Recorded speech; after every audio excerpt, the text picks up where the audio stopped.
बिस्मिल्लाहिर्रहमानिर्रहीम। अस्सलाम वालेकुम दोस्तों, कुकिंग विद तैनियत में आपको खुशआमदीद कहती हूँ। उम्मीद है आप सब ठीक होंगे। आज मैं आपको एक जबरदस्त किस्म की चटनी बनाना सिखाती हूँ। रमजान है और रमजान के अलावा भी ये चटनी पूरा साल चलती है, पकौड़ों के साथ, समोसों के साथ और चाट के साथ। तो आप अपनी कॉपी पेंसिल ले आए और ये चीजें मेरी देखें और मेरे साथ चटनी बनाएं। और इसकी सबसे पहले मैं आपको इसके इंग्रेडिएंट्स बता देती हूँ। तकरीबन आप 1 पाव के करीब धनिया लेके काट लें और धो के रख लें। फ्रेश पुदीना आप ले लें, ये भी तकरीबन 1 गट्ठी तकरीबन होगी। 1 से 1.5 टमाटर काट के रख लें। और ये मेरे स्पाइसी जरा ज्यादा बनानी है, अगर आप लोग स्पाइसी कम करना चाहते हैं तो थोड़ी मिर्चें कम कर लें। तकरीबन मैंने 15 से 20 मिर्चें काट के रखी हैं। ये तकरीबन 8 से 10 अखरोट है जो मैंने पीस के रखे हैं। ये अदरक लहसुन है, ये तकरीबन 2 टेबल स्पून है, इनको पीस के रख लिया है। अनारदाना, ये 2 टेबल स्पून अनारदाना जो मैंने पहले पीस के तो फिर रख लिया है। अच्छा, और ये आप 1 बाउल तकरीबन दही रख लें। उसके अलावा ये इमली का पेस्ट, ये सबसे जबरदस्त चीज है चटनी में। आप पहले इमली को बॉईल कर लें, उसमें थोड़ा सा नमक और दड़ा मिर्च डाल के इसका पेस्ट निकाल लें, ठीक है। और तकरीबन ½ टी स्पून जो है वो ये चाट मसाला है, ½ टी स्पून जो है काली मिर्च है, 1 चम्मच नमक, और इसको आप अपने जायके के हिसाब से ज्यादा या कम भी कर सकते हैं।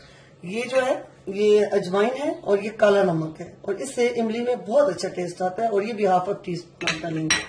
ये सफेद जीरा है, ये भी ½ टी स्पून, और ये तिम्बर, और ये भी अब ½ टी स्पून डालेंगे।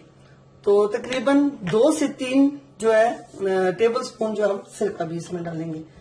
तो आए दोस्तों फिर हम बनाते हैं। हम ब्लेंडर जो है जग ले लेते हैं। सबसे पहले हम इसमें धनिया डालते हैं जो मैंने धो के, आप धनियों की देखें डंडिया में मैंने धो के काट के रखी हैं। इनसे भी बहुत अच्छा टेस्ट आता है, इनको आप जाया ना करें।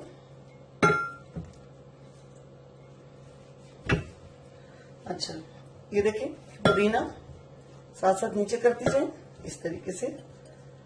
ये आप थोड़ी चीजें पहले ग्राइंड कर लें तो थोड़ी बाद में कर लें। ये देखें सब्ज मिर्च की डंडियां उतार के मैंने रखी हुई हैं। ये टमाटर, अब ये देखें इसमें थोड़ा सा हम पानी डालते हैं ताकि ये ब्लेंड हो सके। पहले हम इनको चला लेते हैं।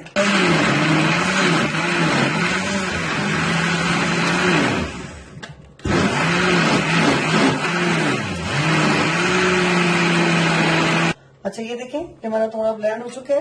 अब हम इसमें बाकी की चीजें डालते हैं। देखिए इमली का पेस्ट, इससे बहुत ही जबरदस्त किस्म का टेस्ट आता है। इंशाल्लाह आप पकौड़ों के साथ ये चटनी बनाई, आपसे सब इसकी रेसिपी पूछेंगे, लेकिन आपने अपना सीक्रेट रखना है, ठीक है।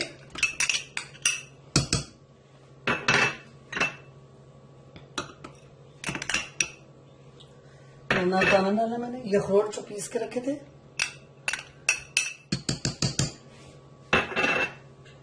ये काली मिर्च, ये जीरा और तिम्बर,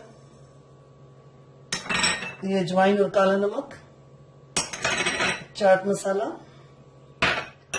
सफेद नमक जो है। और पहले हम इसको थोड़ी देर रखते हैं। ये थोड़ा सा सिरका भी इसमें डाल देते हैं, तकरीबन 2 चम्मच बस। अब इसको पहले ब्लेंड कर लेते हैं।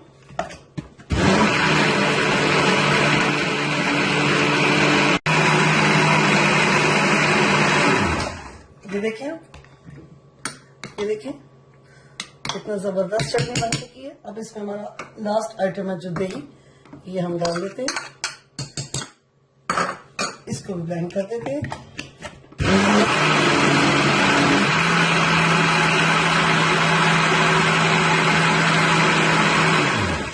ये देखें ये आपकी चटनी तैयार होगी। अच्छा, आपको एक जरूरी बात बताती चलूं, वो ये है कि ये 10 से 15 दिन के लिए आप ये चटनी बनाकर रख सकती हैं। तो उसकी किसी बाउल में डाल के इसको फ्रीज कर लें, और जब भी आपको चाहिए थोड़े से दही में 2 से 3 चम्मच आप चटनी मिक्स करें तो आपकी मजेदार चटनी तैयार है।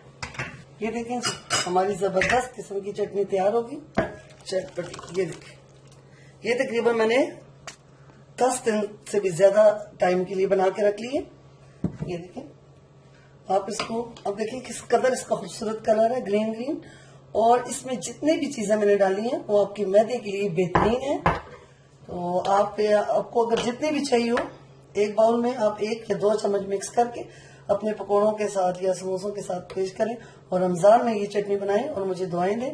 और आपको एक जो बहुत ही अच्छी और प्यारी बात कहनी भूल गई हूँ, वो ये कि आप मेरे चैनल को सब्सक्राइब करें, लाइक करें, ताकि मैं आपके लिए और भी इसी तरह की जबरदस्त और मजेदार किस्म की वीडियो बनाकर लेकर आऊँ।